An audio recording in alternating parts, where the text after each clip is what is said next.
Okay, so I saw this tweet the other day asking about people's take on emulation being piracy, and it sparked a lot of discussion. As someone who has made a few videos on this topic and who is also very passionate about it, I wanted to quickly make this video and give my 50 cents on it. While the majority of commenters seemed to be pro-emulation, many was for the wrong reason. Many people seemed to agree that emulation was piracy and that piracy was justifiable. A lot of people weren't able to see the distinction of emulation and piracy, and a lot of the conversation seemed to be a conversation about piracy and not emulation. I also had some comments on my previous videos that made this mistake as well, so allow me to clear it up. Emulation is simply a means to play ROMs on hardware other than the original. While many people might get these ROMs illegally, a lot of people seem to not be aware that you can dump your own games and emulate that way. Emulators simply use the files that you give it. The responsibility is on you to provide legal copies of files. While the ROMs themselves can be pirated, the emulation itself can't, as the emulator isn't providing those illegal files. Even if you were to get rid of all emulators, those pirated ROMs would still exist and would still be playable through Homebrew, so it wouldn't solve the piracy problem. If it still isn't making sense, let me use some examples. My CD player can play bootleg CDs, but does that mean my CD player is a form of piracy? Obviously not. But that's the same argument many people use with emulation. My PC can play cracked games, but does that mean my PC is a form of piracy? Again, obviously not. Just like it isn't the CD player's fault if I use bootleg CDs, or the PC's fault if I play cracked games, it isn't the emulator's fault if I play pirated ROMs. Again, the responsibility is on the user to use legit CDs, purchase their own games, or, in this case, use their own ROM dumps. As far as the actual takes on piracy, for the most part, I agree. I think that if a game can no longer be obtained in an official manner, then piracy is morally acceptable. The main reason being is that all the profits that the game was going to make have already been made, so you aren't stealing anything from the original creators. Even if you buy a used copy, none of those profits will go to the original creators. From a monetary standpoint, whether you pirate or not makes no difference. But the conflation of emulation and piracy is what I have a problem with, and this way of thinking can lead to some misunderstandings, such as this person's response. This person seems to make the mistake of thinking that emulation is piracy, but also agrees that piracy can be morally acceptable.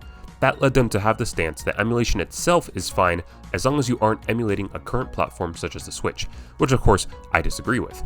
If you want to say that pirating Switch games is not okay because those games are currently being sold officially, I have no problem, but saying that emulating the Switch is wrong is where I disagree. The Switch, like many other consoles, can be homebrewed, and with that comes the ability to dump Switch games and emulate them without even touching a ROM site. As far as why you would do this, Switch emulators offer you the ability to play many Switch games with higher frame rates and at higher resolutions, which many people find appealing.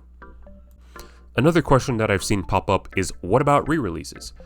My response to that is, well, yes, the content might be the same as the original game, the form that it comes in is different and isn't the same.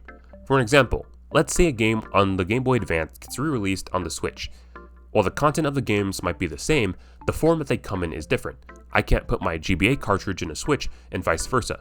But more importantly, however, is that when I dump a GBA cartridge, I get a GBA ROM, which I can then use in GBA emulators. Compare that to the hypothetical Switch re-release, which when dumped gives you a Switch ROM, which you can then use with Switch emulators. This is the difference that I mainly care about when it comes to re-releases. The GBA ROM and what you can do with it is completely different than the Switch ROM. For example, I could play the GBA version on my 3DS, but I couldn't do that with the Switch version. The save files are different as well. If I back up the GBA save file, it won't be able to transfer over to the Switch and vice versa. This whole scenario, of course, is assuming that the re-release is even on a homebrewable console in the first place.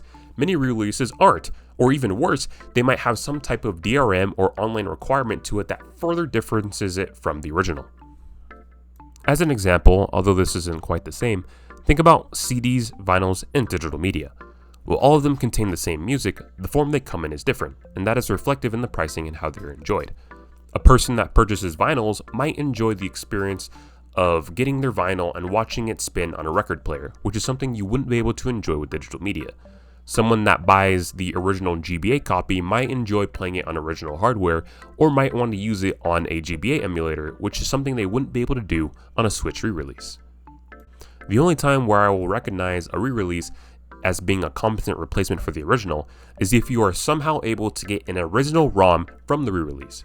As an example, for some of the Wii Virtual Console releases, it is possible to extract the original ROM using some homebrew and software for the PC. While I'm not too experienced on it myself, it is possible, and if the Wii Shop was still active, I would recognize the Wii Virtual Console as an actual replacement for the original, and through the use of a flash cart, the game would also be playable on original hardware. Anyways, that's most of what I had to say on the situation.